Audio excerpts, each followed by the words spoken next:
Allahu Akbar, la ilaha illallah, Muhammad Rasulullah. Nggak tahu ya Allah. Allahu Akbar, la ilaha illallah.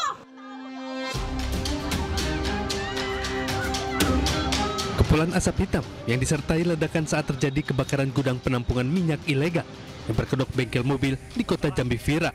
Besarnya kobaran api yang disertai beberapa kali ledakan sempat membuat warga sekitar lokasi kejadian panik. Banyaknya BBM dan material yang mudah terbakar membuat api dengan cepat membesar membakar gudang penampungan minyak ilegal yang diketahui milik seseorang berinisial AG. Api juga membakar sejumlah mobil yang sedang terparkir di dalam gudang penampungan minyak ilegal tersebut. 8 unit mobil damkar diterjunkan ke lokasi kebakaran untuk memadamkan api. Petugas damkar berjibaku memadamkan api agar tidak terus membesar. Setelah hampir 2 jam, akhirnya kobaran si jago merah berhasil dipadamkan oleh petugas damkar Tan Kota Jambi. Untuk memadamkan api sempat harus menerjunkan sedikitnya 8 unit mobil armada dan puluhan personil untuk memadamkan api.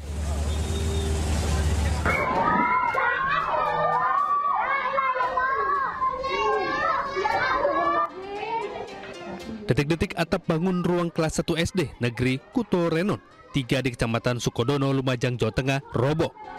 Sudah ambruk. SDN Kuto Renon 3. Atap bangunan tiba-tiba ambruk saat jam sekolah.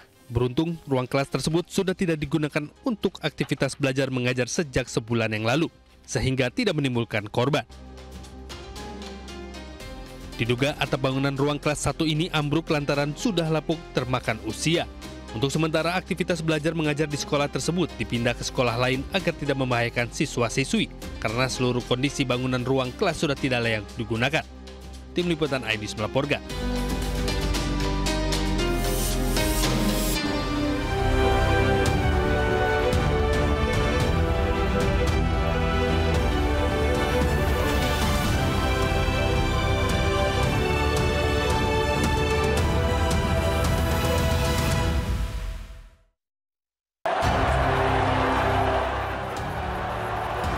Supporter Persita Tangerang terlibat kericuhan dengan supporter Persib Bandung di Stadion Indomilk Arena, Kabupaten Tangerang, Banten. Diduga hipotermia, seorang pendaki tewas di gunung.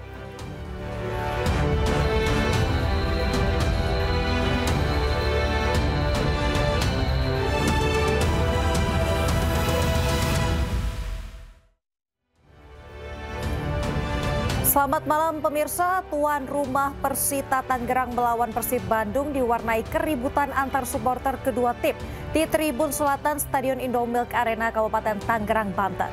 Bersama saya Aulia Wardani, inilah iNews Malam selengkapnya.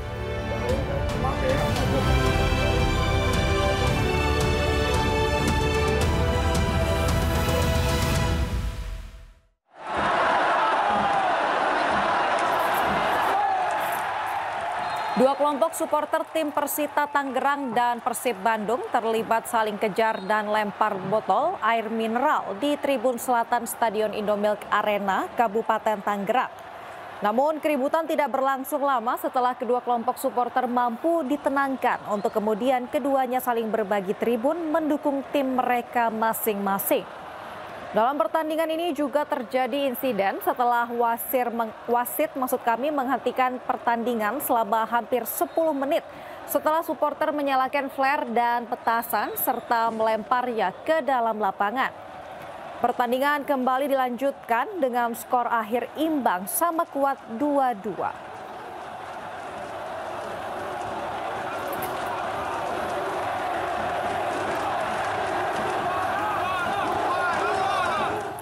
Pemirsa, aksi kejar-kejaran petugas dengan sejumlah preman mewarnai razia Berantas Jaya 2025 di area Pasar Tanah Abang, Jakarta Pusat Jumat pagi. Razia kembali digelar mengingat masih banyaknya preman berkedok juru parkir liar yang keberadaannya sangat mengganggu keamanan dan kenyamanan para pengunjung.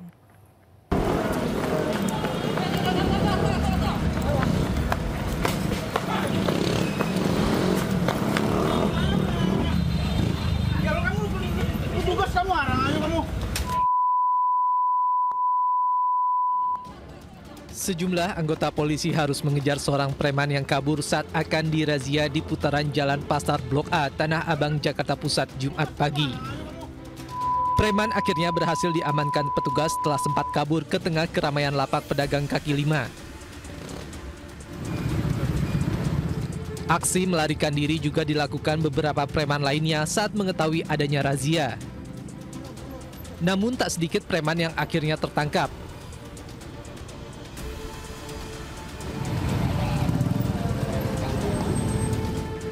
Razia Berantas Jaya 2025 kembali digelar petugas Reskrim Polsek Metro Tanah Abang, mengingat masih maraknya preman berkedok juru parkir liar yang berkeliaran di area Pasar Tanah Abang. Keberadaan mereka dianggap sangat mengganggu keamanan dan kenyamanan para pengunjung karena kerap meminta uang secara paksa dengan nominal tidak wajar. Tadi minta berapa? Mobil box? Pak. Hah? 500 perak. Berapa? 500. 500 perak? Iya. 500 perak apa 50.000? Wah, nggak perlu apa. Hah? Tiap hari? Tiap hari Pak saya parkir, Pak. Berapa? Berapa sekali minta? Tikar saya, Pak. Blok Apple. Penghasilan kamu berapa sebulan? Ya. Sehari berapa? Oh, ini nggak tahu kita 50.000 dapat duit. Iya. Pada razia kali ini petugas berhasil mengamankan belasan preman. Mereka langsung digelandang ke Polsek Metro Tanah Abang untuk dilakukan pemeriksaan. Dari Jakarta, Rani Sanjaya, iNews melaporkan. Pemirsa, polisi tangkap 2 pelaku curanmor di Bangkalan, Jawa Timur. Petugas terpaksa melepaskan beberapa kali tembakan peringatan saat mengejar pelaku yang berusaha kabur dari polisi.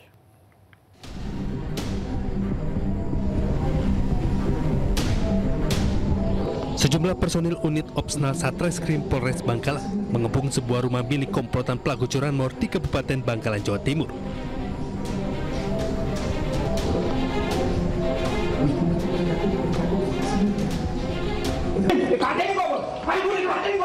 Polisi langsung mengejar pelaku saat ia berusaha kabur setelah menyadari kedatangan polisi ke kampungnya.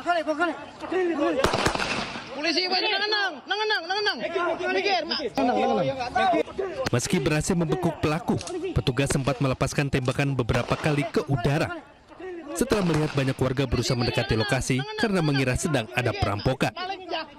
Dalam penggerebekan ini, polisi menangkap 2 orang sekaligus, yakni tersangka berinisial AR dan MM. Keduanya merupakan bagian dari komplotan curanmor yang beranggotakan 4 orang dan terekam kamera CCTV saat beraksi. Pada aksinya tersebut, mereka berhasil membawa kabur sebuah motor metik yang terparkir di depan rumah pinggir jalan pada bulan Maret 2025 kemarin. Usai berhasil menangkap 2 tersangka, polisi kini masih memburu 2 pelaku lainnya, yakni berinisial FN dan SN. Kami dari Satreskrim Polres Bangkalan berhasil melakukan penangkapan terhadap 2 tersangka, sedangkan 2 lainnya itu masih DPO atas nama inisial FN dan atas nama inisial SN. Kedua tersangka dijerat pasal 363 KUHP tentang pencurian dengan pemberatan dan ancaman hukuman 7 tahun penjara. Dari Bangkalan, Jawa Timur, Taufik Syahrawi, iNews melaporkan. Sekelompok remaja mengeroyok seorang pemuda yang sedang membeli BBM eceran di Madiun, Jawa Timur. Para pelaku terekam CCTV hingga viral di media sosial.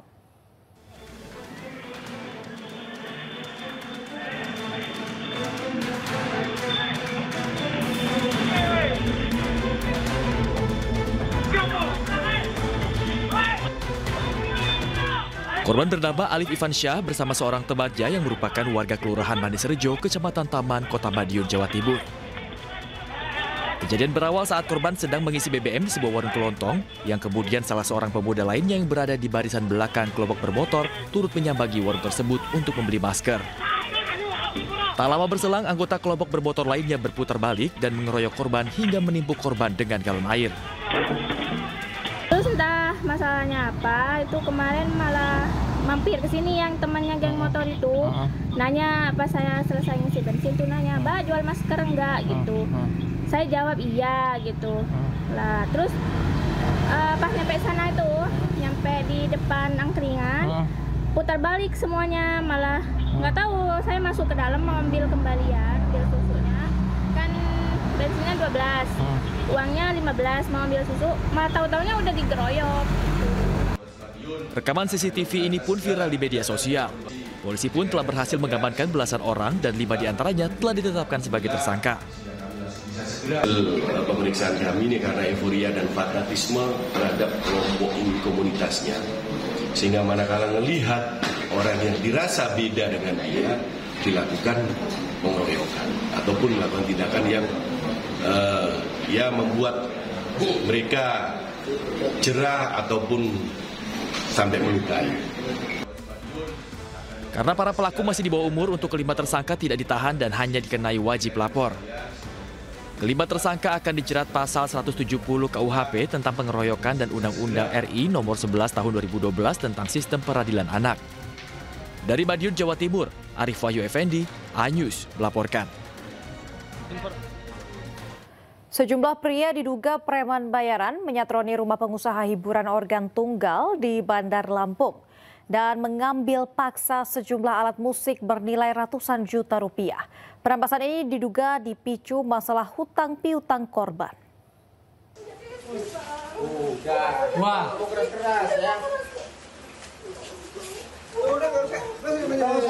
Belasan pria diduga preman bayaran menyatroni rumah pengusaha hiburan organ tunggal di kawasan Kedaton, Bandar Lampung, Lampung.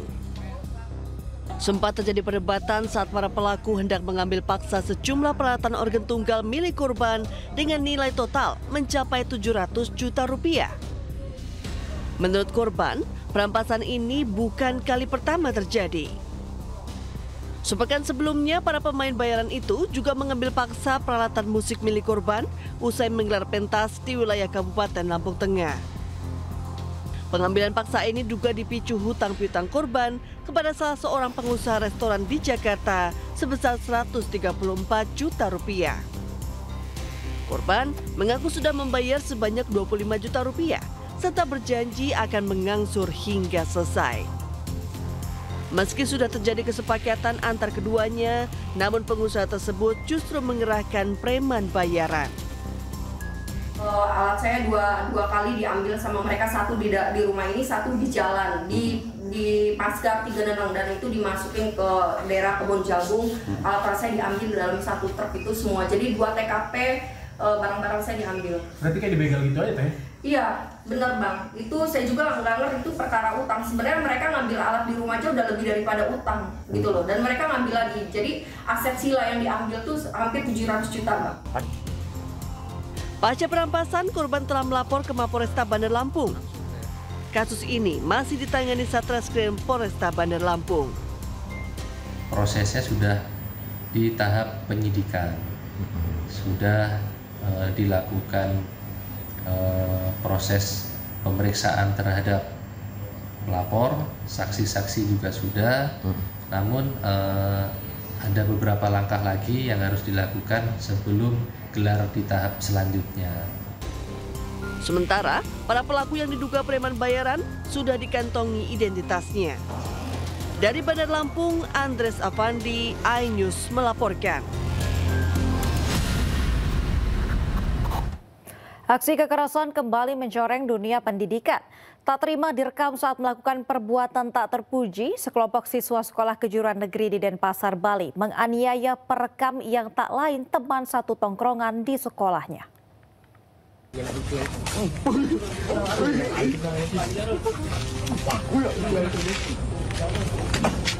Dalam video pendek ini, korban terlihat pasrah tanpa berani memberikan perlawanan.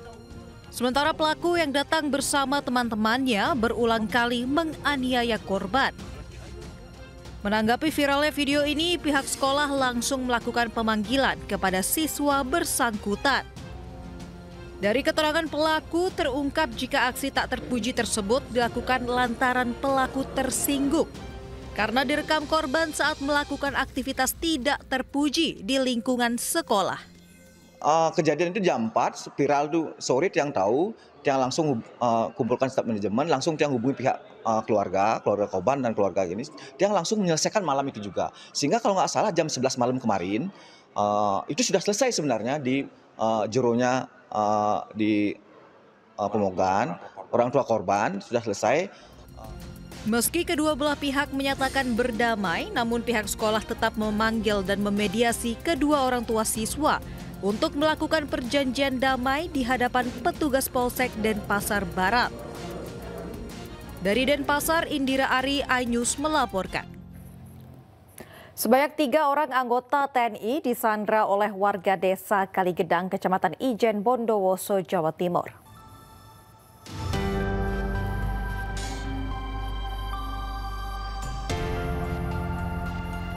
Sebanyak 3 orang anggota TNI disandra oleh warga setempat. 1 diantaranya mengalami luka-luka usai bentrok bersama warga sekitar.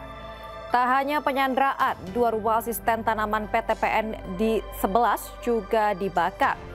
Sejumlah pohon di jalanan menuju Kaligedang juga ditebang dan dibiarkan melintang di tengah jalan. Setelah dilakukan musyawarah dan diskusi bersama antara warga, pemerintah, kecamatan, TNI, dan Polri, akhirnya 3 anggota TNI tersebut dilepaskan.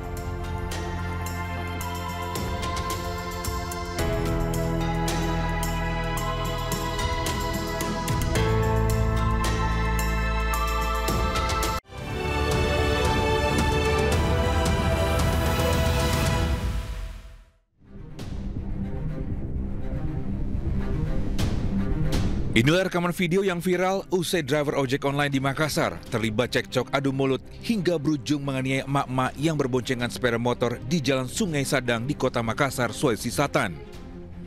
Di atas sepeda motor keduanya adu mulut hingga pelaku menendang korban dan dibalas korban dengan hantaman helm. Usai emak-emak lapor polisi dengan bukti visum dan rekaman, tim Jatanras Polrestabes Makassar akhirnya menangkap pelaku Fadli, 28 tahun yang dijemput di rumahnya. Tanpa berkutik, pelaku menangis menyesali atas perbuatannya. Sebelumnya pelaku nekat melawan mak-mak hingga terluka. Usai tak terima dengan teguran akan ulahnya yang melawan arus satu arah, bahkan sebelumnya telah menyerobot lampu merah hingga nyaris membahayakan pengendara lainnya.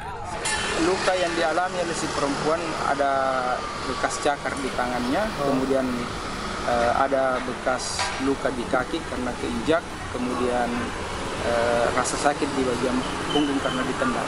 Saya melanggar, Pak Toh. Saya melanggar satu arah situ. Iya. Satu arah situ kan? Iya, karena banyak kulit di depanku, Pak. Jadi belok kiri kan juga langsung. Akibat perbuatannya, pelaku ditahan di Polrestabes Makassar dan terancam pasal 351 tentang penganiayaan. Dari Makassar, Sulawesi Selatan, Syahrul Adiaksa, iNews melaporkan. Warganet heboh dengan munculnya grup komunitas fantasi sedarah di media sosial Facebook. Grup ini berisi pembicaraan mengenai fantasi seksual dengan keluarga kandung alias incest. Dalam grup komunitas yang berada di Facebook dengan nama Fantasi Sedarah ini berisi cerita-cerita fantasi seseorang dengan keluarga kandungnya, seperti ayah terhadap anak kandungnya atau seorang anak dengan ibu kandungnya. Grup ini diketahui telah memiliki lebih dari 40.000 anggota yang tergabung di dalamnya. Usai viral, grup dengan nama Fantasi Sedarah itu pun berganti nama menjadi Sukaduka. Usai ramai dikecam oleh masyarakat, Kementerian Komunitas dan Digital Kemenkom Digi memblokir 6 grup di Facebook yang memiliki konten mesum. Sementara itu, Polda Metro Jaya kini berkoordinasi dengan pihak terkait dan tengah menyelidiki akun Facebook tersebut, termasuk orang-orang yang terlibat di dalamnya. Tadi kami juga sudah koordinasi dengan Direktorat Cyber Polda Metro Jaya. Dan kalau rekan-rekan juga lihat di Instagram punya Kominfo juga, dan ada jawaban dari Humas Mabes Polri di situ. Jadi sudah pasti Direktorat Siber Polda Metro Jaya akan menyelidiki dan mendalami tentang akun Facebook tersebut. Ya, sekali lagi akan menyelidiki dan mendalami segala sesuatu yang ada di akun Facebook tersebut. Ketua Umum PDI Perjuangan Megawati Soekarno Putri mengumpulkan kepala daerah dari partainya di Sekolah Partai Lenteng Agung, Jakarta Selatan. Ratusan kepala daerah itu menjalani proses pembekalan selama 3 hari. Megawati hadir pada pembukaan acara tersebut. Sejumlah elit PDI Perjuangan juga terlihat hadir, yaitu Ketua DPP Jarod Saiful Hidayat, Ganjar Pranowo, hingga Komarudin Watubun. Pembekalan membahas soal misi politik PDI Perjuangan dan sinkronisasi dengan program kepada kepala daerah. Megawati dijadwalkan memberikan pidato secara tertutup di Sekolah Partai PDI Perjuangan pada Jumat sore. Kita akan menyamakan seluruh program, mensinkronisasi program, karena dalam ADRT kita menang itu artinya melayani masyarakat, mensejahterakan masyarakat. Tapi karena programnya beda-beda dan partai juga punya program yang sifatnya kerakyatan, yang sudah pernah didorong bagaimana penurunan angka kemiskinan, bagaimana mengurangi stunting, bagaimana menjaga kesehatan ibu anak. Ini contoh-contoh aja, termasuk kalau kita bicara ketahanan pangan, tanaman pangan pendamping padi. Ini kita sampaikan kepada kawan-kawan, termasuk pesan-pesan yang mesti dibawa oleh seluruh kepala daerah. Karena sebagian dari kepala daerah kan masih baru ya. Maka mereka mesti ada komitmen satu, nilai-nilai ideologis, ya, platform partai, program yang sudah mereka siapkan pada saat kampanye, tapi juga misi politik partai yang mesti dibawa, yang saya katakan tadi, bagaimana mensejahterakan rakyat, bagaimana pemerintahan itu mesti bersih, melayani, gitu ya. Ini yang hari ini coba kita sinkronkan, termasuk tentu problem-problem yang mereka akan hadapi. Sidang lanjutan dugaan suap terdakwa Sekjen PDIP Hasto Kristianto kembali dilanjutkan hari ini. Tim Jaksa KPK pun menghadirkan 2 saksi dari KPU RI dan penyidik KPK. Mantan Komisioner Komisi Pemilihan Umum Hashim Asyari menjadi salah satu dari 2 saksi yang hadir di ruang sidang di Pengadilan Tipikor Jakarta. Selain Hashim Asyari, tim Kejaksaan KPK juga menghadirkan penyelidik KPK Arief Budi Raharjo.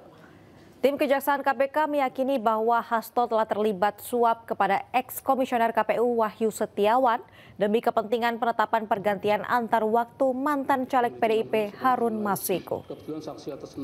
Adapun Hasto didakwa atas dugaan perintangan penyidikan terkait penanganan kasus Harun Masiku dan menyuap mantan ex-komisioner KPU Wahyu Setiawan senilai 600 juta rupiah.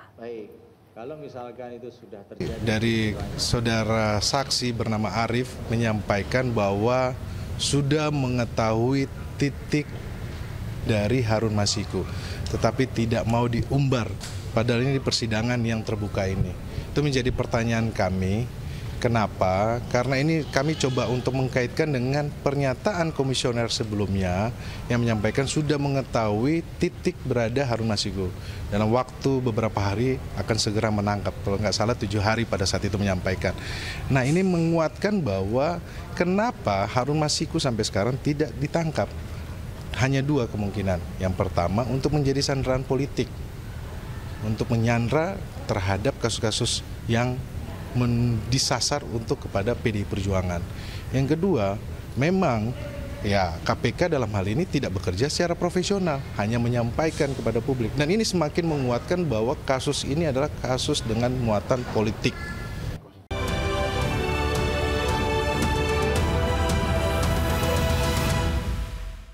Posisi sudah di pintu rimba persiapan jenazah di bawah turun menuju pos Bahwai. Jenazah seorang pria pendaki yang ditemukan tewas di jalur pendakian Gunung Pesagi, Lampung Barat dievakuasi oleh tim SAR gabungan. Proses evakuasi berlangsung dramatis dari siang hingga malam hari. Pasalnya, tim evakuasi harus mengangkut jenazah korban menggunakan tandu dengan kondisi cuaca buruk, melewati jalur-jalur ekstrim dan menantang dengan kemiringan tinggi dan licin. Diduga korban meninggal dunia akibat kelelahan dan mengalami hipotermia. Penyebab kematian itu diperkirakan adalah hipotermia. Artinya yang bersangkutan ini memang dalam kondisi secara fisik kelelahan, kedinginan, dan mungkin juga tidak ada asupan nutrisi sama sekali karena mungkin si yang bersangkutan ini pada saat melakukan pendakian ke puncak Pesagi ini perbekalannya sangat minim. Jenazah korban kemudian dibawa ke Rumah Sakit Umum Daerah Alimuddin Umar untuk keperluan otopsi identifikasi lebih lanjut. Dari Lampung Barat Lampung, Enrico Ngantung, iNews melaporkan. Beralih ke informasi lainnya, pemirsa, kader Partai Solidaritas Indonesia atau PSI Dian Sandi Utama dilaporkan ke Barreskrim Polri seusai mengunggah foto ijazah Presiden Joko Widodo melalui akun X miliknya pada 1 April 2025. Dian dipolisikan atas dugaan menyebarkan dokumen milik orang lain tanpa izin.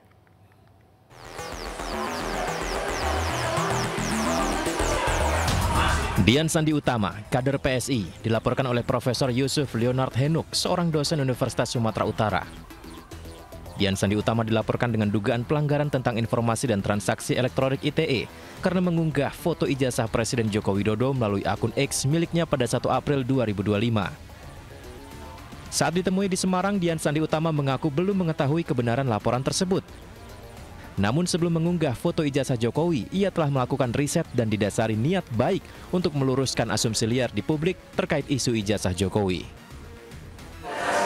Karena sampai hari ini saya belum mendapat kepastian apakah laporan itu benar adanya atau tidak. Tetapi kalaupun misalkan benar, ya saya tentu sebagai warga negara yang taat hukum, saya pasti akan bersedia untuk dimintai keterangan. Saya meriset itu kan sudah lama, Pak. Nggak mungkin lah saya berani mengatakan itu asli gitu tanpa meriset lebih dulu, nggak mungkin. Itu saya menemui orang, saya mencari data, fakta, apa segala macam sudah lama untuk memberanikan diri bahwa mengatakan bahwa itu benar asli gitu. Dian Sandi Utama mengatakan masih punya data-data yang belum dikeluarkan terkait permasalahan isu ijazah Jokowi. Dari Semarang, Doni Marendra, iNews melaporkan.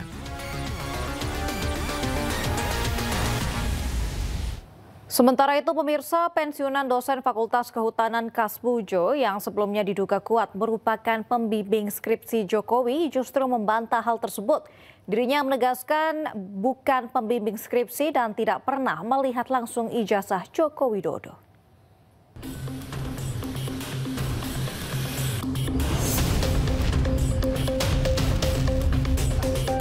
Pensiunan dosen Fakultas Kehutanan Universitas Gadjah Mada, Kasmujo, menegaskan dirinya bukan pembimbing skripsi Jokowi dan tidak pernah langsung melihat ijazah tersebut sehingga tidak bisa memberi komentar soal asli atau tidaknya. Mengenai ijazah, saya sama sekali tidak bisa cerita karena saya tidak membimbing, tidak mengetahui, tidak ada prosesnya. Pembimbingnya itu Profesor Sumitro. Pembantunya ada sendiri, yang uji ada sendiri. Jadi kalau mengenai ijazah sampai Pak Su itu saya tidak bisa sama sekali cerita. Saya sama sekali belum pernah melihat ijazahnya itu seperti apa. Dan saya mau cerita apa kalau belum pernah sama. Tapi kalau Sebelumnya Kasmujo menyatakan tidak siap menyikapi gugatan yang malah dituduhkan kepadanya terkait ijazah Presiden ke-7 RI Joko Widodo. Kemudian dalam menghadapi gugatan seperti apa ya? Siap. Saya menghadapi macam-macam tuh saya belum pernah sih tadi. Orang itu harus sejujur mungkin, sesungguh mungkin, seadil-adilnya, sedisiplin mungkin. Jadi kalau ditanya seperti itu, jawabannya saya waduh, nggak punya jawaban. Namun gugatan ini sudah terlanjur terregister di PN Sleman 5 Mei 2025. Sidang perdana gugatan digelar di Pengadilan Negeri Sleman 22 Mei 2025 mendatang.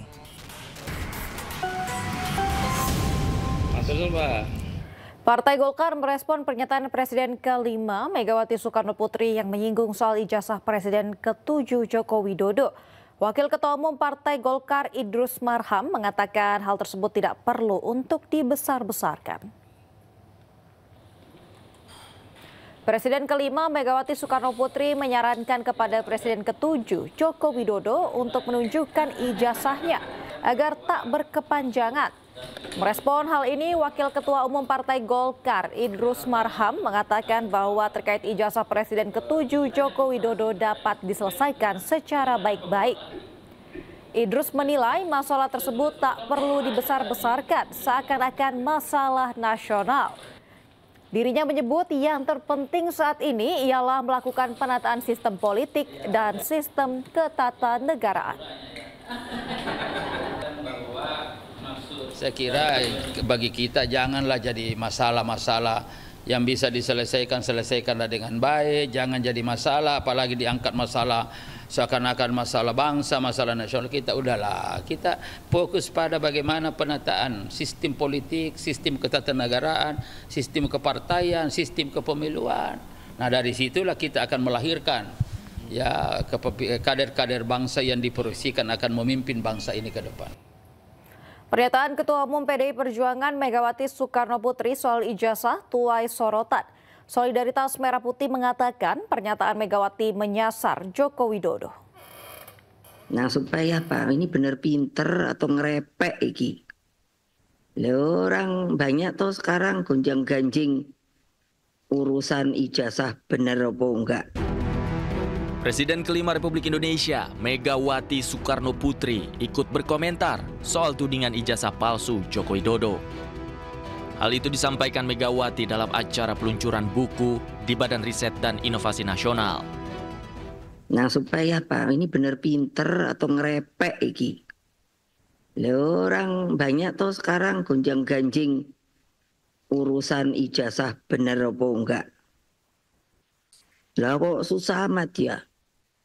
Kan kalau ada ijazah ya udah aja dong. Kasih aja, ini ijazah saya. Pernyataan Megawati mendapat sorotan dari Ketua Umum Solidaritas Merah Putih, Sylvester Matutina. Menurutnya, sindiran Megawati mengarah langsung ke sosok Joko Widodo.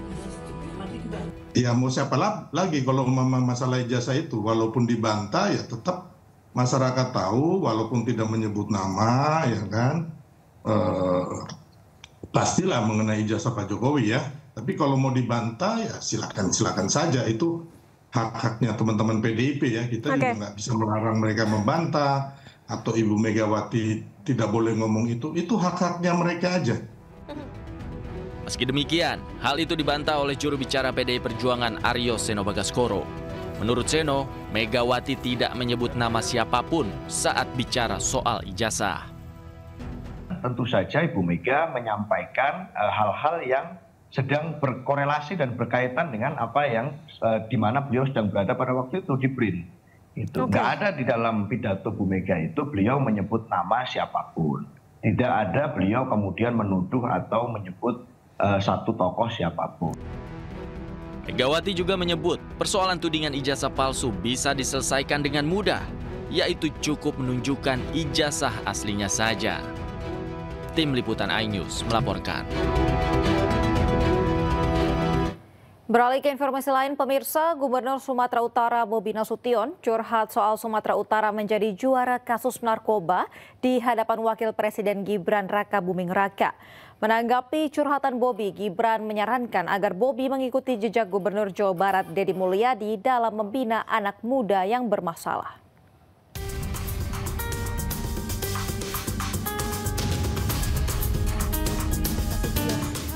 Gubernur Sumatera Utara Bobi Nasution mengungkapkan bahwa Sumatera Utara masih menjadi provinsi dengan kasus narkoba tertinggi di Indonesia. Curhatan Bobi ini disampaikan di hadapan Wakil Presiden Gibran Rakabuming Raka saat memberi sambutan pada penutupan Muktamar ke-15 Persatuan Umat Islam di kantor Gubernur Sumatera Utara pada Kamis kemarin. Bapak Wakil Presiden Republik Indonesia, Bapak Gibran Rakabuming beserta Ibu Selvi Gibran Rakabuming, ada persoalan yang sangat mendasar yang di Sumatera Utara kami masih menjadi pemenangnya Pak Wapres dalam beberapa tahun terakhir ini sampai dengan nggak salah saya di tahun 2024 dan 2025 ini kami masih jadi pemenangnya, yaitu adalah kami masih menjadi provinsi nomor 1 dengan penyalahgunaan narkoba di Indonesia Pak Wapres. Menanggapi curhatan Bobi ini, Wakil Presiden Gibran Rakabuming Raka menyarankan agar Gubernur Sumatera Utara bisa mengikuti jejak Gubernur Jawa Barat Deddy Mulyadi dalam membina anak-anak muda bermasalah. Namun Gibran menyebut bukan dikirim ke barak militer, melainkan ke pondok pesantren. Ya, tadi Pak Gubernur mengeluh masalah narkoba. Ini PUI bisa digandeng ini Pak Gubernur.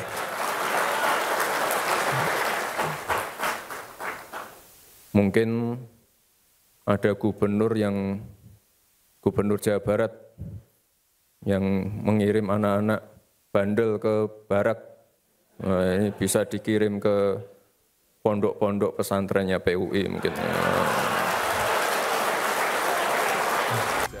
Kita tunggu saja, apakah Gubernur Sumatera Utara benar-benar akan menjalankan saran dari kakak iparnya ini untuk mengikuti jejak Gubernur Jawa Barat dalam membina anak-anak muda bermasalah.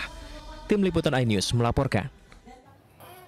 Pemirsa, seperti apa kondisi dan rutinitas para siswa di Barak Militer Besutan Dedi Mulyadi di Purwakarta, Jawa Barat? Berikut laporan Nadia Valerie secara eksklusif dalam program iNews Files. Oh, ini baraknya ya? Ini baraknya, tempat tidur mereka. Tempat tidur 38 siswa saat ini ya? Siswa. Ini mereka bangun jam 4 pagi. Pagi-pagi habis sholat subuh. Tidur jam 10 malam, lampu udah mati itu artinya ya semua ya. Ini mereka boleh bawa apa aja? Om Zen? Ya yang dibawa baju aja kalau ke sini. Kayak perlengkapan dasar aja ya, pakaian sehari-hari. Karena Quran juga disiapin di sini sama resin. Al-Quran disiapin. Al-Quran disiapin nanti. Buku pelajaran sekolah? Ya pelajaran sekolah itu pasti. Selesai pendidikan itu jam berapa? Siswa mulai masuk ke barak persiapan istirahat? Sudah tidur aja. Sudah tidur, pokoknya jam 10 udah tidur. Ada yang lewat, jadi jam 10 sudah tidur, maksimal. Maksimal jam 10. Tapi ya teratur, jam 4, jam 10, jam 4, jam 10. Oke, ini masing-masing tidur di sini ya? Di sini, nyaman. Nyaman ya? Nyaman Om Zen? Bener nih? Iya, nyobain, Mbak nyobain. Oke, Om Zen ini 38 siswa di sini. Kamar mandi cukup nggak nih? Cukup. Boleh kita cek ya? Ayo. Oke, 2 di sini. Sampai 2. Oke, oh ini khusus mandi juga bisa di sini ya Om? Bisa mandi. MCK di sini bisa, di sini 2 bilik. Ya. Oke. Karena di kita kan rata-rata mandi, BAB juga di situ. Di kanan sini 2 bilik juga ya Om? Sama 2 bilik juga. Cuma kita boleh lihat ya Om? Boleh. Oke. Oke, sama ya fasilitasnya ya? Sama ada fasilitasnya. Toilet jongkok, mandi dengan gayung. Jadi MCK 38 siswa ini terbagi 4 toilet di sini ya. Ini digabung ya tempat makan, nanti sarapan, makan siang, makan malam juga di sini ya. Ini udah persiapan makan siang ya? Mau siap makan siang. Oh. Ya. Makan bergizi ya Om ya? Ada susu. Oh, susunya juga ada. Iya, kita lagi persiapan. Oh, ini berarti konsepnya prasmanan ya? Iya, nanti ini mereka cuci sendiri. Cuci sendiri? Iya, latihan mencuci. Oh, oke. Cucinya di?